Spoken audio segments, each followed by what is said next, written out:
Hola clase, bienvenidos a esta nueva serie en la que hablaremos de la última parte del siglo XX, que es una parte de la historia muy guay porque, bueno, yo nací en esta parte, ¿vale? Y de algunas cosas incluso me acuerdo de haberlas vivido. Ya estamos en la parte en la que yo estaba viviendo y coleando, formando parte de la historia. Entonces, la idea es que para hacerlo más digerible y no clavarme aquí 40 minutazos hablando, que podría hacerlo perfectísimamente, ya lo sabéis, voy a hablar de los primeros 4 puntos. Voy a hablar de la crisis del petróleo y de la introducción del neoliberalismo en nuestras vidas. Hablaremos de la disolución de la Unión Soviética, un poco también de la caída del comunismo en la Europa del Este y la parte de Europa del Oeste, la Europa occidental, hablaremos un poco de, pues de la Unión Europea. Para otros vídeos dejo el fin del mundo bipolar y algunos de esos primeros conflictos que quiero que conozcáis y Latinoamérica en la última parte del siglo XX. Y haré otra parte hablando de la transición española, las primeras elecciones democráticas, y los primeros gobiernos democráticos de España, que bueno, así lo tenemos separadito y lo tenemos un poco más claro. Espero que se escuche mejor este vídeo que el otro, ¿vale? Porque el otro tenía el micrófono aparentemente demasiado cerca, no lo sé. Bueno, veamos. Primero, la crisis del petróleo, que es algo de lo que ya hemos hablado, es un momento de la historia, 1973, en los que nos habíamos encontrado con que la industria, los países industrializados, dependían muchísimo de esta materia prima, del petróleo. Pasa una cosa con el petróleo y es que no todos los países tienen, entonces tienen que importarlo. Eso para empezar. Además, había tanta producción industrial en tantos países desde el final de la Segunda Guerra Mundial que el mercado estaba ligeramente saturado, ¿vale? No había tanta competencia que no salía rentable producir. En esta perspectiva, en 1973, los países que conforman la ¿cómo se llama esto? La Asociación Petrolera, ¿no? La Unión de Productores de Petróleo, vamos, ahora lo miraré y lo pondré en alguna parte, para penalizar a los países occidentales por haber apoyado a Israel en la guerra de Yom Kippur, lo que van a hacer es subir los precios.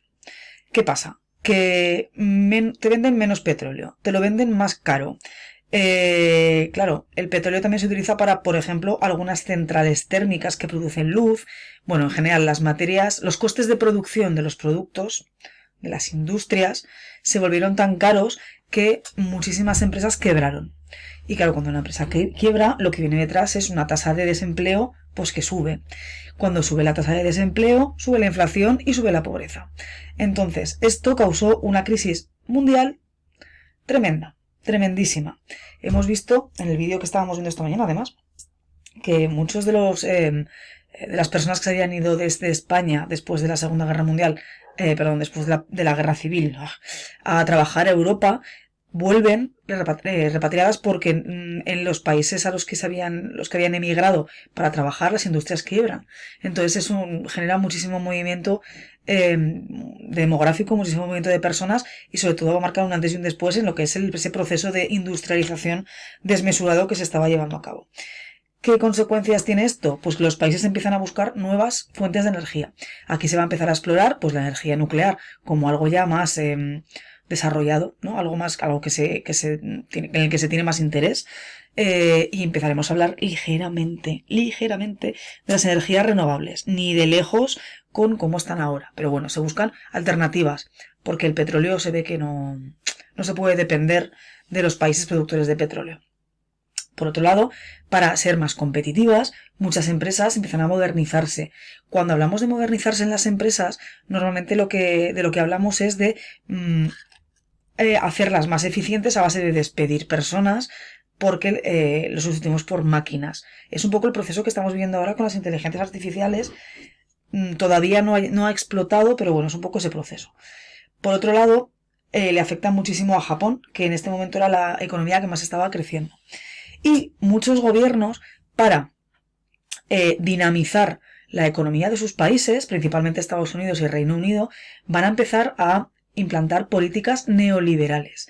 El neoliberalismo, que es una doctrina, una manera, ¿no?, de ver la política que triunfa durante los años finales de los 70, 80 y ya hasta hoy, básicamente lo que quiere es que hacer un Estado, un gobierno muy pequeño. que haya mucha desregularización de las empresas y, bueno, de esta manera reducir la intervención del Estado. ¿Para qué? Pues para que haya menos impuestos, para que las empresas tengan más poder de acción, sean más rentables y en la teoría eso mejora la vida del ciudadano. ¿Qué pasa? Que lo que nos dice la historia durante los años 70 finales y 80 es que muchas empresas estatales que estaban controladas por el gobierno, por los estados, y que eran caras de mantener, pero también daban un servicio a toda la ciudadanía, independientemente de sus ingresos o de cualquier otro tipo de, en fin, de limitación, ¿no? Empiezan a ser privatizadas. Y esto va a causar que, va a empezar a causar desigualdades. Es decir, va a haber mucha gente que se va a hacer muy rica, mientras otras personas ven su vida empeorar. Empeorar en el sentido de que no pueden acceder a esos servicios que antes accedían porque no tienen dinero para pagarlos, con lo cual su vida empeora. Y mucha gente va al paro. Es decir, en un primer momento parece una buena idea. Lo que nos dice la historia es que mucha gente mejoró su situación, pero muchísima más gente la empeoró. Con lo cual, en fin, esto es... Hay muchos defensores de estas teorías económicas, yo ahí no entro. Pero bueno, los más famosos implantadores, gobernantes, que eran fans del neoliberalismo y que van a ser las cabezas visibles, son Margaret Thatcher, que ya hemos hablado de ella alguna vez, y Ronald Reagan en los Estados Unidos. El gráfico que tenéis abajo es la evolución de los precios del petróleo. Si os dais cuenta, esto está por galones, supongo.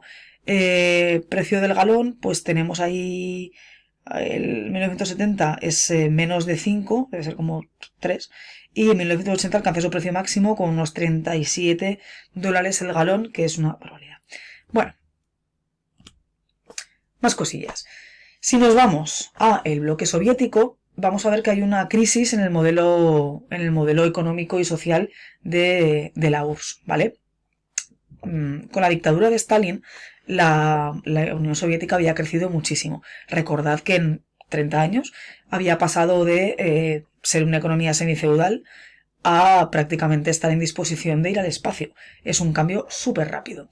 Lo que pasa que durante los años 80 ese modelo que tenía la Unión Soviética de planes quinquenales y basado también mucho en la industria, recordad que existe el petróleo, y también, aunque Rusia tiene petróleo, y también en una agricultura pues más o menos rentable, total que empieza a verse que hay lagunas por todas partes.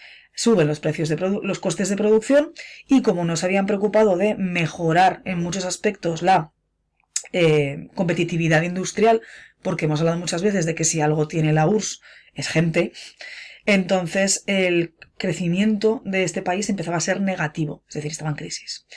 Entonces va a empezar el principio del fin.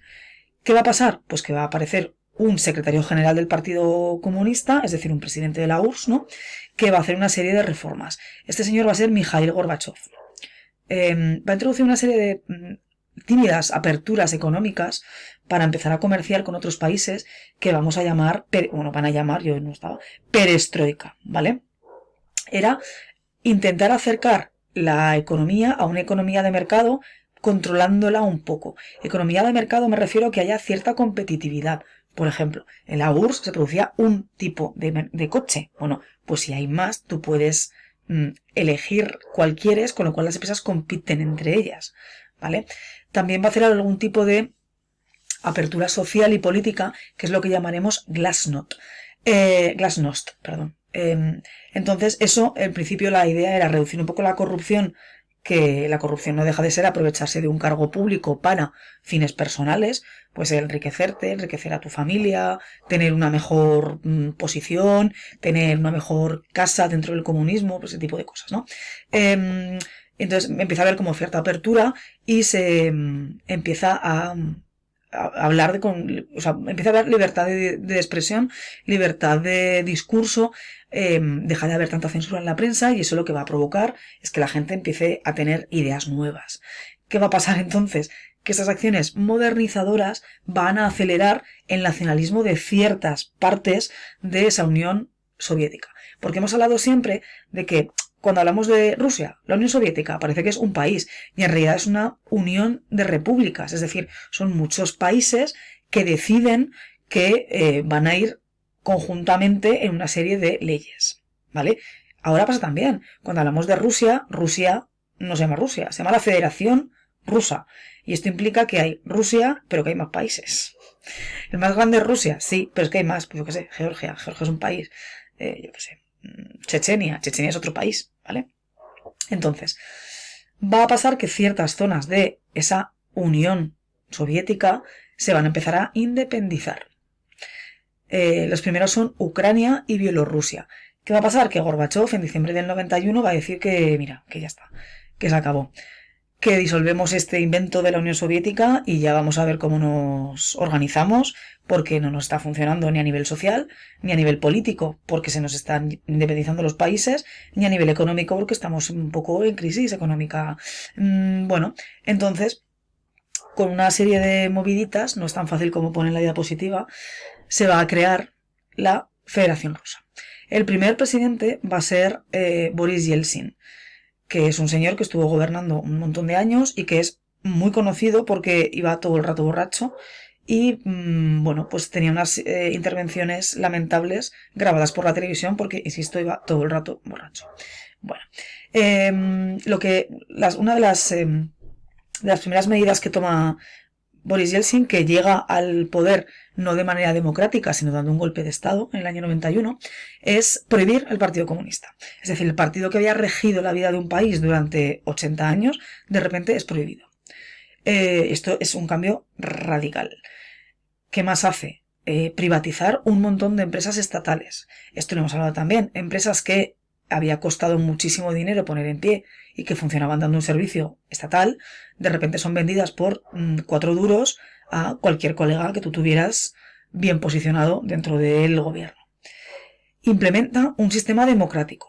Lo que pasa es que esta transición es tan rápida y es tan ruinosa y es tan corrupta que en 1993 él mismo disuelve el Parlamento, hace una nueva constitución y en esa nueva constitución va a incrementar, va a ganar cuota de poder el presidente de la Federación Rusa.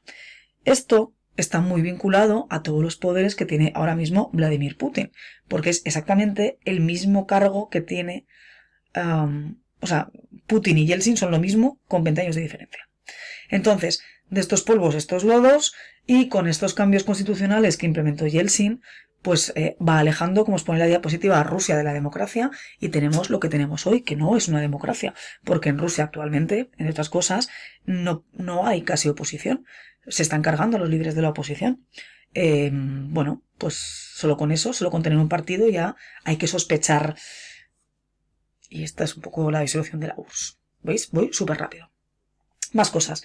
La caída del comunismo en toda esa serie de países de Europa del Este que funcionaban como estados tapón entre Rusia y Occidente.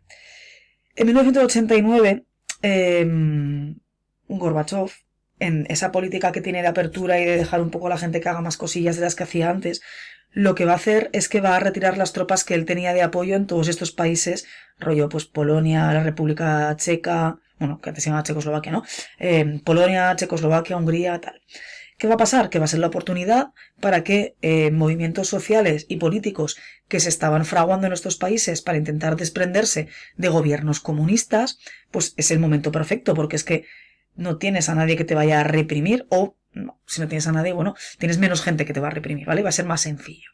Entonces, cada uno de estos países tiene una movida diferente, pero vamos a hablar de manera general de cada uno de ellos.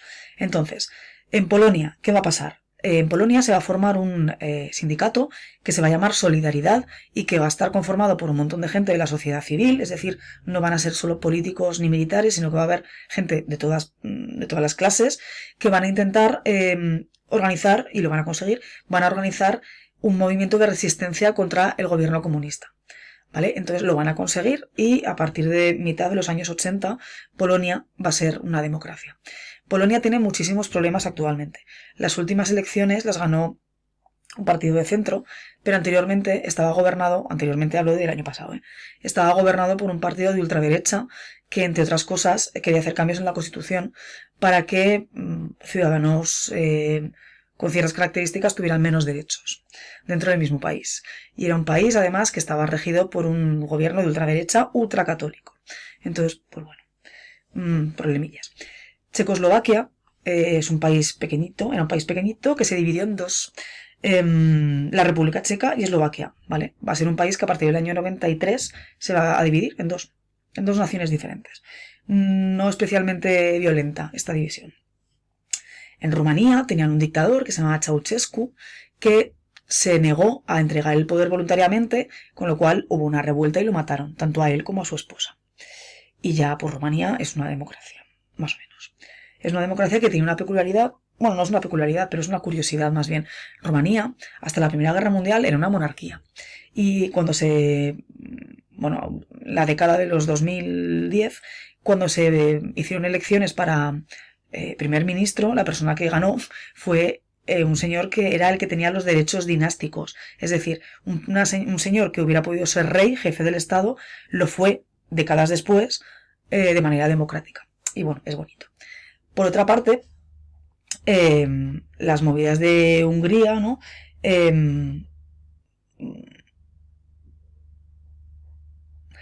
Por otra parte, las movidas de Hungría, que a partir del año 68 tuvo una serie de revueltas, la primavera húngara, van a impactar de manera muy directa. Hungría se va a convertir en una democracia y sin más, pero van a impactar de manera muy directa en lo que es la República Democrática de Alemania, que con la caída del muro de Berlín en el año 89 va a acelerar ese proceso de unificación con la República Federal y va a ser la Alemania que conocemos todos, más o menos.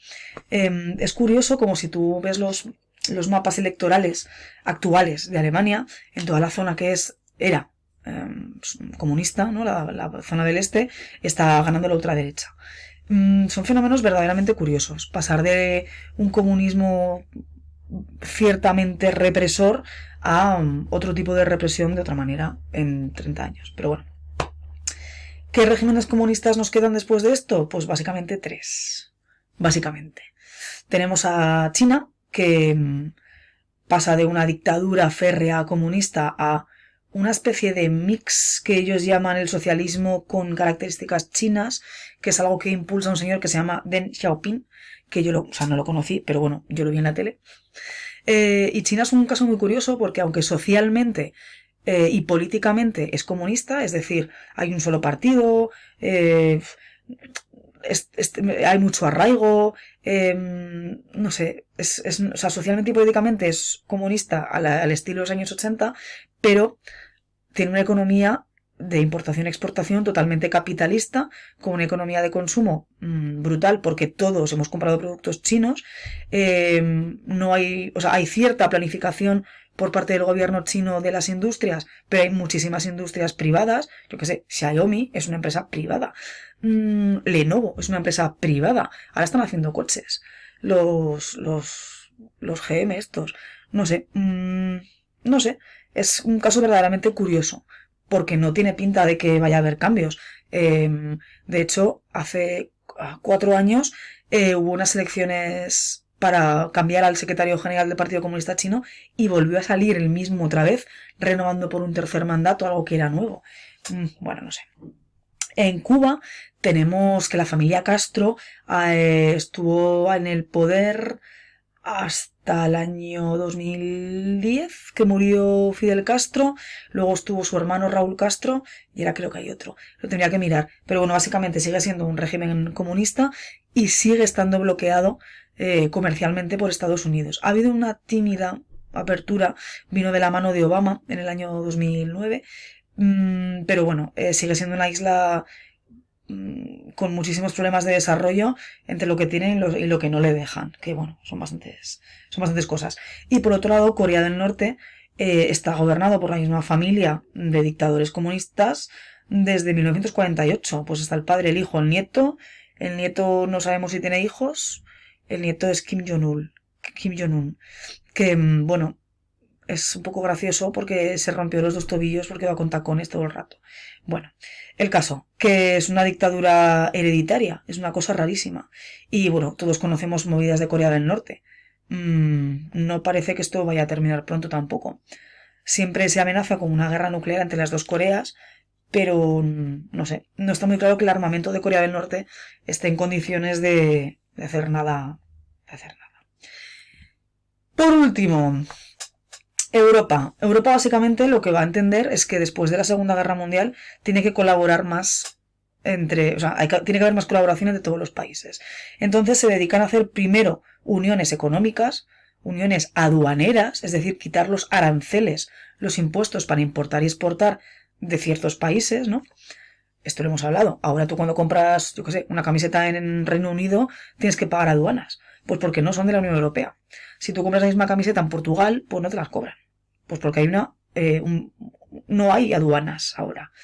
Bueno, entonces esto es un proceso que tiene como muchas fases, ¿vale?